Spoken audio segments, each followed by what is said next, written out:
So I'm Ian from Western Retro Products. We manufacture a TrapLoader DS100, which is an automatic singles and doubles loader for your 1524 trap machine.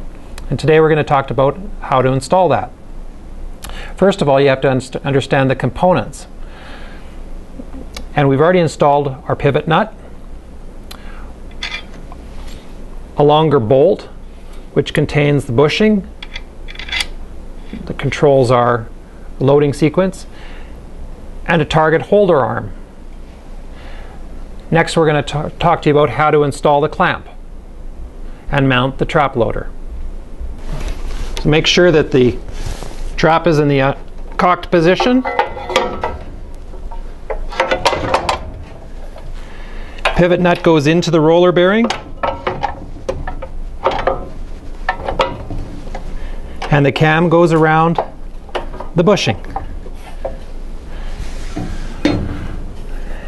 And the loader is situated around the two rollers here. Next, install a clamp. It comes up underneath here, and you install the 4 machine screws with nylock nuts provided. For more information, contact Ian at westernretro.net. Thanks very much.